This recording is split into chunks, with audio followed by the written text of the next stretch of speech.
Hello again, fellow podcaster, and welcome back to Pod Theory. I'm your host, Jason Cercone, and today I'm going to tell you why building your audience outside of social media is critical, now more than ever.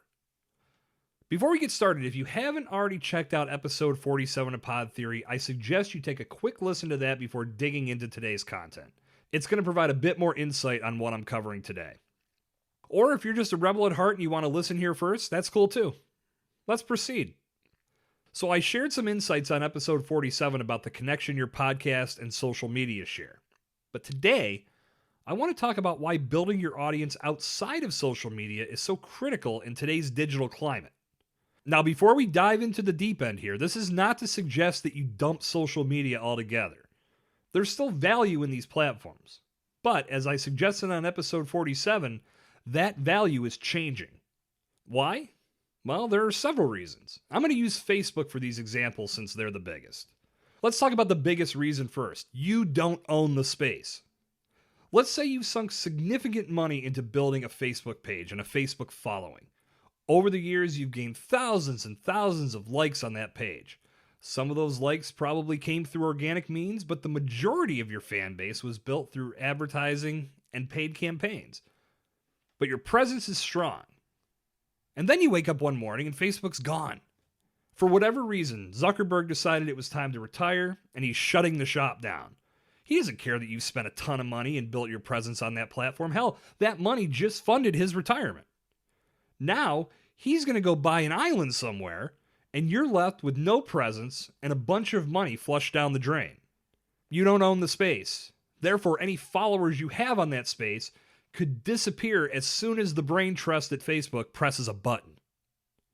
Now, is that going to happen? Probably not. It's a publicly traded company after all. But here's what can happen, and has already happened, and for all intents and purposes, it's about the same. Facebook can change their algorithm whenever they want and toss a monkey wrench into everything you've built. And they're allowed. It's theirs, not yours. And your opinion doesn't matter in this case. I've been using Facebook for business purposes since it was encouraged that you post a minimum of 3 times a day on your page to keep your audience engaged. Then the algorithm changed and once a day was suggested.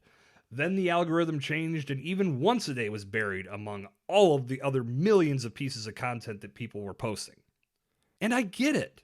Think about it. And this is an old stat, but back in 2016, I believe, the average Facebook user would use their app 3 times a day for an average time period of 10 minutes.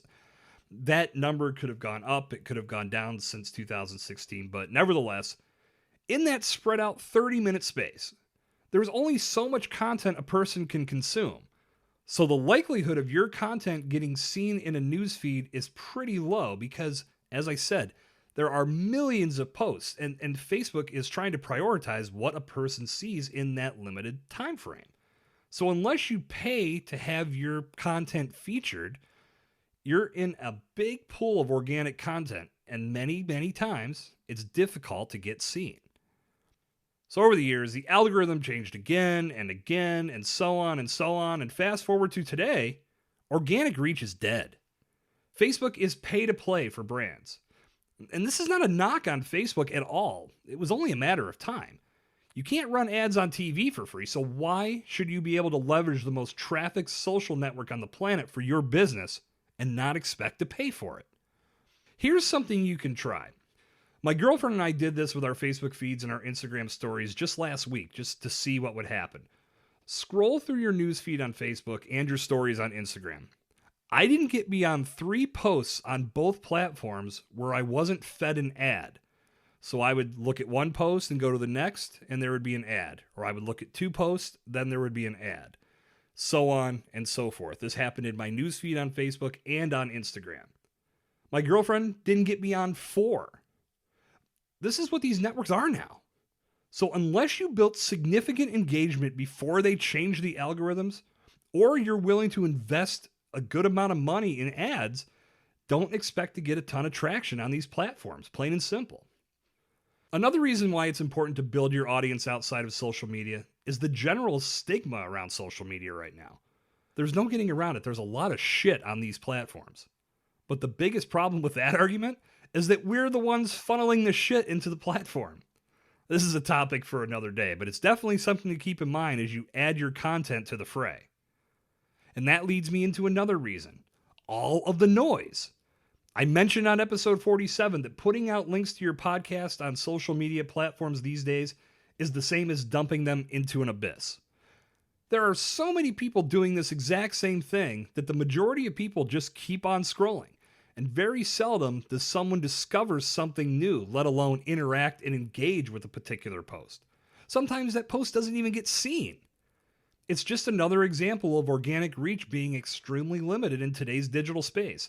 I'm going to share an approach for organic posting here in a second, but if you want to put your links to your show in front of more eyes on social media, you're going to need to invest in ads. So, all of that said, how do you build your audience outside of social media? One way is by building an email list.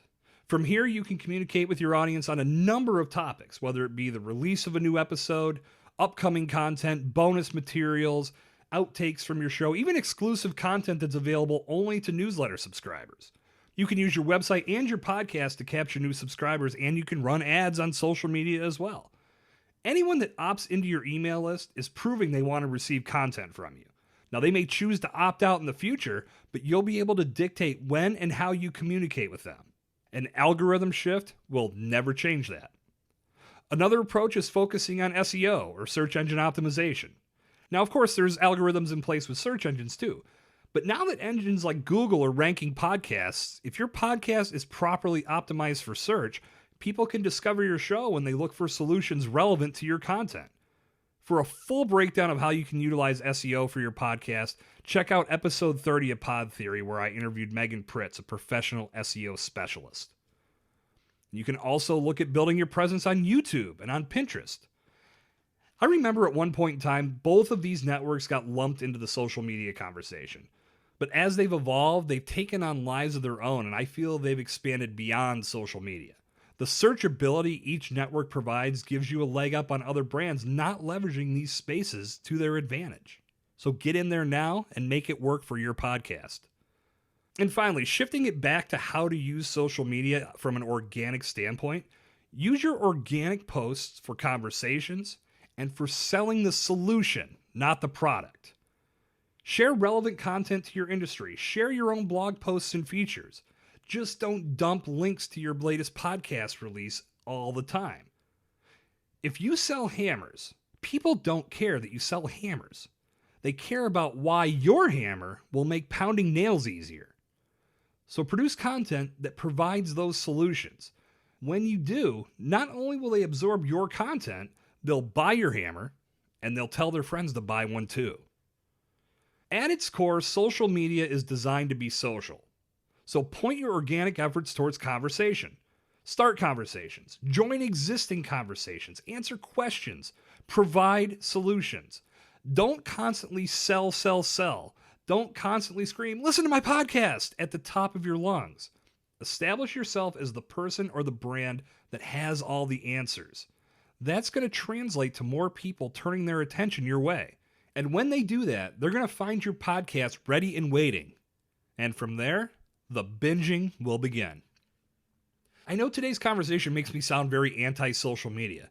I'm not. I've been an active social media user for well over a decade, and I feel these platforms have brought a lot of value to my life.